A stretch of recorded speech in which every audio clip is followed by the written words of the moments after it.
नमस्कार दोस्तों, स्वागत है आप सभी का हमारे यूट्यूब चैनल ऑब्जेक्टिव सेंटर पर। इस वीडियो में हम लोग देखेंगे सूक्ष्ममापी यंत्र पर ऑब्जेक्टिव क्वेश्चन का दूसरा पार्ट। तो चलिए शुरू करते हैं पहला क्वेश्चन आज का।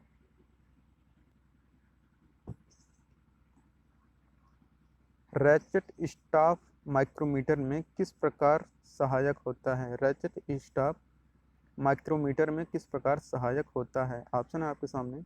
प्रेशर को कंट्रोल करने के लिए, बी है स्पिंडल को लॉक करने के लिए, सी है जीरो एरर को समायोजित करने के लिए, डी है वर्कपीस को पकड़ने के लिए।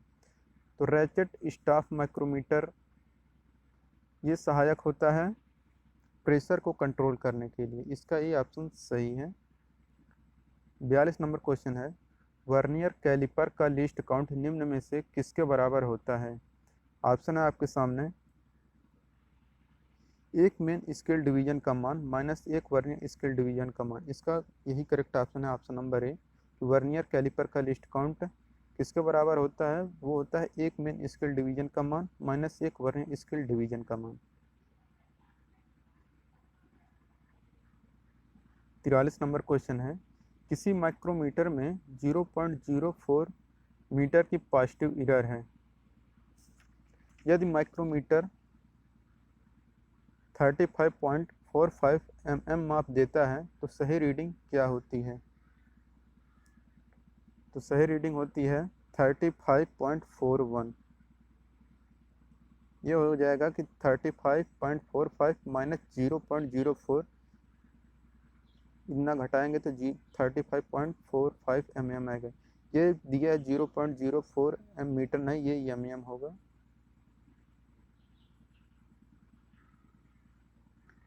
और 44 नंबर क्वेश्चन है, किसी माइक्रोमीटर में 0.08 mm की निगेटिव एरर है। यदि माइक्रोमीटर 30.53 mm माप देता है तो सही रीडिंग क्या होती है? तो सही रीडिंग होती है 30.61। यानी कि इसमें होता है निगेटिव एरर को इसमें माइक्रोमीटर वाला जो माप देते हैं उसमें जोड़ देते हैं, यानी कि इसका हो जाएगा 30.53 mm प्लस 0.08 mm, इन दोनों को जोड़ देंगे तो 30.61 mm आ जाएगा। 45 नंबर क्वेश्चन है, निम्न में से मीट्रिक आउटसाइड माइक्रोमीटर की स्लीव पर बने सबसे छोटे डिवीजन का मान कितना है? तो मीट्रिक आउटसाइड माइक्रोमीटर की स्लीव पर बने सबसे छोटे डिवीजन का मान होता है 0.5 mm। इसका ए ऑप्शन सही है, 0.5 mm। 46 नंबर क्वेश्चन है, निम्न में से मीट्रिक आउटसाइड माइक्रोमीटर के थिम्बल के बेवल एज पर बने एक डिवीजन का मान कितना होता है? तो एक डिवीजन का मान होता है 0.01 mm। इसका डी ऑप्शन सही होगा कि मीट्रिक आउटसाइड माइक्रोमीटर के थिम्बल के बेवल एज पर बने एक डिवीजन का मान होता है 0.01 mm। 47 नंबर का क्वेश्चन है, यदि किसी आउटसाइड माइक्रोमीटर के थिम्बल डिवीजन की जीरो ग्रेजुएशन डेटम लाइन रह जाती है, जबकि माइक्रोमीटर के मेजरिंग फेसिस में परस्पर संपर्क में है, तब कौन सी एरर होगी? तो इस एरर को हम लोग बोलते हैं जीरो एरर।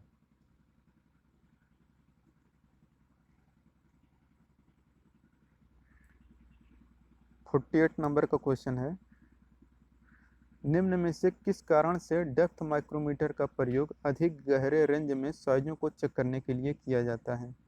ऑप्शन है आपके सामने। इसके साथ कई एक्सटेंशन राडें आती हैं, बी है इसका स्पिंडल लंबा होता है, सी है इसकी स्लीव लंबी होती है, डी इसका बेस एडजस्टेबल होता है। तो इसका मेन कारण होता है कि इसके साथ कई एक्सटेंशन राडें आती हैं। इसका ए ऑप्शन सही होगा।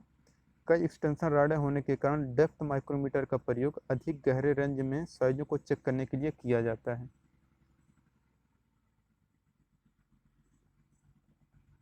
49 नंबर क्वेश्चन है, किस माइक्रोमीटर में थिम्बल और स्लीव की ग्रेजुएशन आउटसाइड माइक्रोमीटर की अपेक्षा विपरीत दिशा में बनी होती है?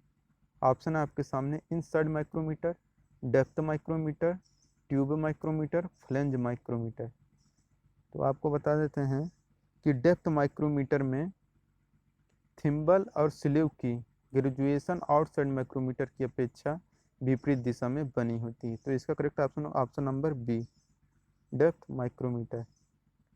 50 नंबर क्वेश्चन है, साइन बार होता है, साइन बार कैसा होता है? ऑप्शन आपके सामने वर्गाकार, आयताकार, वृत्ताकार। साइन बार होता है आयताकार, इसका भी ऑप्शन सही होगा, साइन बार आयताकार होता है। 51 नंबर क्वेश्चन है, निम्न में से वर्नियर हार्ट गेज के किस भाग पर मेन स्केल ग्रेजुएशनें बनी होती हैं? ऑप्शन है आपके सामने vernier plate, beam, fine adjusting unit, base.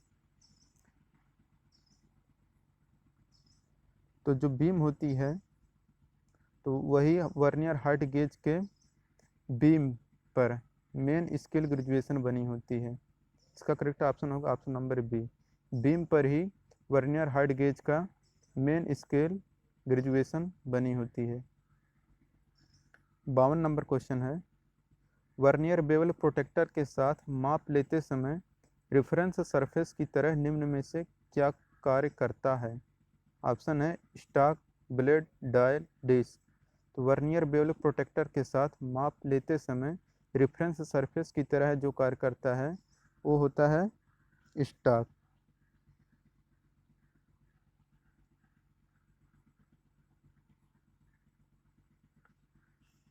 तिरपन नंबर क्वेश्चन है, निम्न में से वर्नियर बेवल प्रोटेक्टर के किस भाग पर मेन स्केल डिवीजनें बनी होती हैं? ऑप्शन है ब्लेड, डिस्क, डायल और स्टॉक।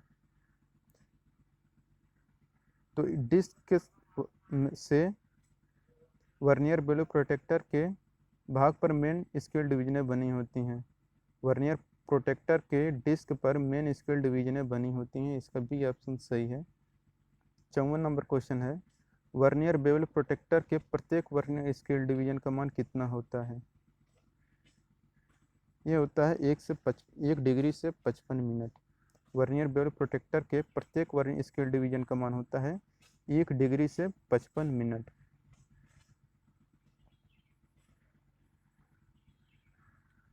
55 नंबर क्वेश्चन है, वर्नियर बेवल प्रोटेक्टर के प्रत्येक मेन स्केल डिवीजन का मान कितना होता है? ऑप्शन है 1 डिग्री, 5 मिनट, 1 डिग्री से 55 मिनट, आधा डिग्री। तो करेक्ट ऑप्शन होगा ऑप्शन नंबर ए, 1 डिग्री।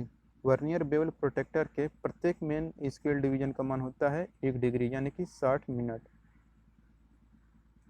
56 नंबर का क्वेश्चन है, निम्न में से यूनिवर्सल बेवर प्रोटेक्टर की लिस्ट काउंट कितना होता है? तो यूनिवर्सल बेवर प्रोटेक्टर का लिस्ट काउंट होता है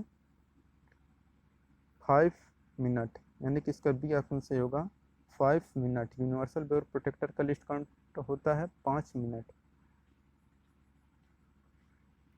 57 नंबर क्वेश्चन है, साइन बार की लंबाई निर्दिष्ट की जाती है, किससे की जाती है? ऑप्शन है आपके सामने कोण से, आधार से, शीर्ष से, दोनों रोलरों के बीच की दूरी से।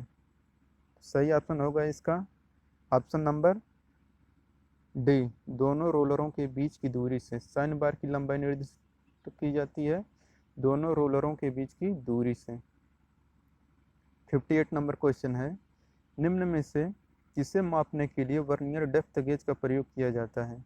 ऑप्शन है बाहरी डायमेंशन, बी है अंदरूनी डायमेंशन, सी है स्टेप ब्लाइंड होल की गहराई, डी है पिच डायामीटर। तो स्टेप ब्लाइंड होल की गहराई मापने के लिए वर्नियर डेप्थ गेज का प्रयोग किया जाता है, इसका सी ऑप्शन सही होगा, स्टेप ब्लाइंड होल की गहराई मापने के लिए वर्नियर डेप्थ गेज का प्रयोग किया जाता है।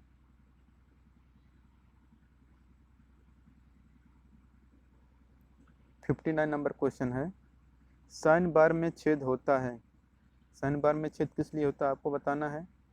कोण मापने के लिए, कार्यखंड को पकड़ने के लिए, ए और बी दोनों, इनमें से कोई नहीं। तो साइन बार में जो छेद होता है उसका कार्य होता है कार्यखंड को पकड़ने के लिए, इसका बी ऑप्शन सही होगा। 59 का बी ऑप्शन, कार्यखंड को पकड़ने के लिए साइन बार में छेद होता है।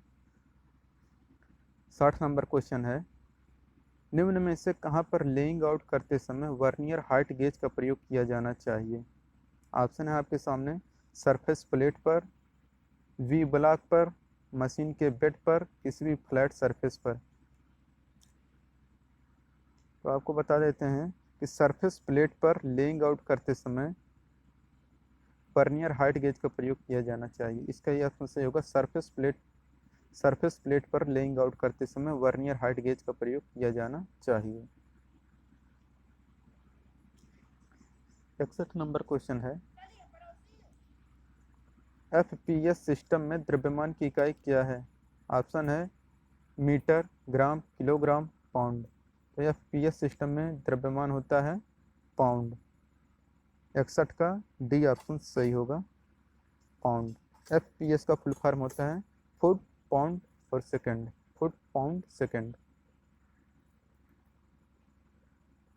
62 नंबर क्वेश्चन है, बेवेल स्क्वायर को निम्न में से किस कोण पर सेट नहीं किया जा सकता है? तो बेवेल स्क्वायर को जिस कोण पर सेट नहीं किया जा सकता है वो है 280 डिग्री। 280 डिग्री पर इसको सेट नहीं किया जा सकता, इसको सिर्फ 45, 90, 180 यानी 45 के अंतराल पर हम लोग इसको सेट कर सकते हैं, लेकिन 280 पे नहीं कर सकते, जबकि 275 पे कर सकते हैं हम लोग, सॉरी 270 पे कर सकते हैं। 63 नंबर क्वेश्चन है, वर्नियर कैलिपर्स किस धातु के बने होते हैं? ऑप्शन है आपके सामने vanadium steel, mild steel, high carbon steel, D है इनमें से कोई नहीं। वर्नियर कैलिपर्स जिस धातु के बने होते हैं वो है वेनेडियम स्टील। इसका ये ऑप्शन सही है, वेनेडियम स्टील। 64 नंबर क्वेश्चन है, निम्न में से कौन वर्नियर कैलिपर्स नहीं है? निम्न में से कौन वर्नियर कैलिपर्स नहीं है? ऑप्शन है digital vernier callipers, vernier gear tooth callipers, vernier micrometer, D है इनमें से कोई नहीं। तो वर्नियर कैलिपर्स जो होता है वो डिजिटल वर्नियर कैलिपर्स ये होता है, वर्नियर गियर टूथ कैलिपर्स ये भी होता है, वर्नियर माइक्रोमीटर ये नहीं होता है वर्नियर कैलिपर्स। तो इसका सही ऑप्शन होगा option number C, vernier micrometer vernier callipers नहीं होता है। 65 नंबर क्वेश्चन है, माइक्रोमीटर की अल्पतम माप कितने माइक्रोमीटर होती है? माइक्रोमीटर की अल्पतम मान कितने माइक्रोन मीटर होती है? ऑप्शन आपके सामने 1, 10, 100 इनमें से कोई नहीं। जो इसका सही ऑप्शन होगा ऑप्शन नंबर बी, यानी कि 10। 66 नंबर क्वेश्चन है, 0.01 mm कितने माइक्रोन के बराबर होता है? ऑप्शन आपके सामने 100 माइक्रोन, 10 माइक्रोन, 1 माइक्रोन। तो 0.01 mm जो होता है ये बराबर होता है 10 माइक्रोन के बराबर।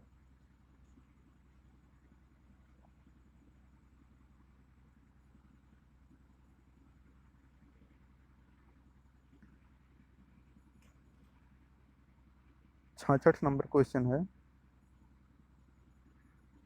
0.01 mm कितने माइक्रोन के बराबर होता है? ये होता है 10 mm, sorry 10 micron. 67 number question है, माइक्रोमीटर के एनविल किस धातु के बने होते हैं? ऑप्शन है tungsten carbide, high speed steel, C है माइल्ड स्टील, डी है इनमें से कोई नहीं। तो माइक्रोमीटर के एनविल जो बने होते होता है टंगस्टन कार्बाइड का। इसका ही ऑप्शन सही होगा, माइक्रोमीटर का एनविल टंगस्टन कार्बाइड का बना होता है। 68 नंबर क्वेश्चन है, साइन बार की लंबाई निम्न द्वारा दी जाती है। साइन बार की लंबाई किसके द्वारा दी जाती है? ऑप्शन है साइन बार की समस्त लंबाई, रोलरों के केंद्रों के बीच की दूरी, दोनों रोलरों के बीच की दूरी, डी, ये सी नहीं ये डी रहेगा, डी है इनमें से कोई नहीं। इसका करेक्ट ऑप्शन होगा रोलरों के केंद्रों के बीच की दूरी। इसका बी ऑप्शन सही है, साइन बार की लंबाई जो निर्दिष्ट की जाती है वो की जाती है रोलरों के केंद्रों के बीच की दूरी से।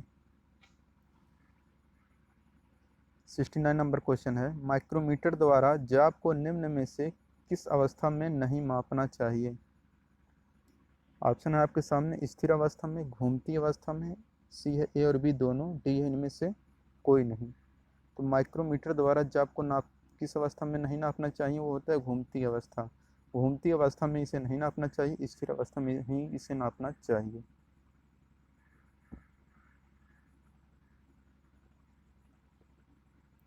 70 नंबर क्वेश्चन है, साइन बार द्वारा किस सिद्धांत पर कार्य करता है? साइन बार किस सिद्धांत पर कार्य करता है?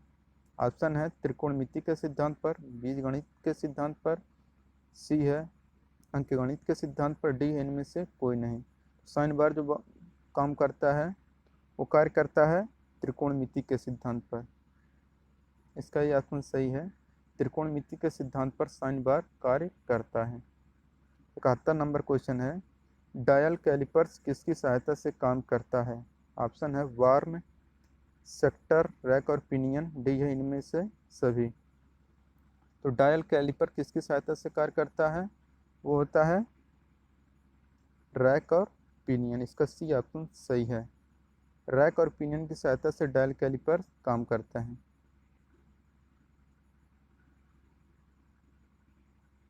बहत्तर नंबर क्वेश्चन है, वर्नियर हाइट गेज का सिद्धांत निम्न में से किसके समान होता है? तो वर्नियर हाइट गेज का सिद्धांत वर्नियर डेप्थ गेज के समान होता है। इसका सी ऑप्शन सही है, वर्नियर हाइट गेज का सिद्धांत वर्नियर डेप्थ गेज के सिद्धांत के समान होता है। 73 नंबर क्वेश्चन है, निम्न में से वर्नियर कैलिपर्स के प्रकार हैं? कौन कौन से प्रकार हैं? ऑप्शन है dial callipers, vernier height gauge, vernier depth gauge, ये सभी। तो वर्नियर कैलिपर के प्रकार डायल कैलिपर्स भी है, वर्नियर हाइट गेज भी है, वर्नियर डेप्थ गेज भी है, यानी कि इसका डी ऑप्शन सही होगा, ये सभी। 74 नंबर क्वेश्चन है, plunger type dial test indicator में प्लंजर की चाल को रोटरी मोशन में बदला जाता है। ऑप्शन है बेल्ट के द्वारा, रस्सी के द्वारा, गियर ट्रेन के द्वारा, डी है इनमें से कोई नहीं। तो plunger type dial test indicator में प्लंजर की चाल को रोटरी मोशन में बदला जाता है गियर ट्रेन के द्वारा। इसका सी ऑप्शन सही है। 75 नंबर क्वेश्चन है, डायल टेस्ट इंडिकेटर निम्न में से किस कार्य में प्रयोग किया जाता है? तो डायल टेस्ट इंडिकेटर किस कार्य में प्रयोग किया जाता है? ऑप्शन है आपके सामने, किसी जाप को टेपर चेक करने में, ये सही है। बी है किसी जाप की सतह की समतलता जांचने में, हाँ समतलता जांचने में भी होती है। सी है साइन बार में टेपर एंगल निकालने में, हाँ ये भी सही है, यानी कि इसका डी ऑप्शन सही होगा कि डायल टेस्ट इंडिकेटर जाप का टेपर चेक करने में, जाप की सतह की समतलता जांचने में और साइन बार में टेपर एंगल निकालने में प्रयोग किया जाता है। 76 नंबर क्वेश्चन है, एक यार्ड कितने इंच के बराबर होता है? तो एक यार्ड बराबर होता है 36 इंच। इसका ये ऑप्शन सही होगा, 36 इंच बराबर एक यार्ड होता है। 77 नंबर क्वेश्चन है, वर्नियर कैलिपर्स का रेंज होता है? तो वर्नियर कैलिपर्स का कितना रेंज होता है? वो होता है 1 सेंटीमीटर से 10 सेंटीमीटर। का सी ऑप्शन सही होगा, 1 सेंटीमीटर से 10 सेंटीमीटर वर्नियर कैलिपर्स का रेंज होता है। 78 नंबर क्वेश्चन है, निम्न में से सूक्ष्ममापी यंत्र के प्रकार हैं? सूक्ष्ममापी यंत्र के कौन से प्रकार है? वर्नियर कैलिपर्स, हाँ ये भी सूक्ष्ममापी यंत्र है, वर्नियर हाइट गेज ये भी सूक्ष्ममापी यंत्र है, साइन बार भी सूक्ष्ममापी यंत्र है, यानी कि इसका डी ऑप्शन सही होगा, ये सभी। 79 नंबर क्वेश्चन है, आंख द्वारा हुई त्रुटि को क्या कहते हैं? तो आंख द्वारा हुई त्रुटि को हम लोग बोलते हैं मैनुअल एरर। इसका सी ऑप्शन सही है, मैनुअल एरर।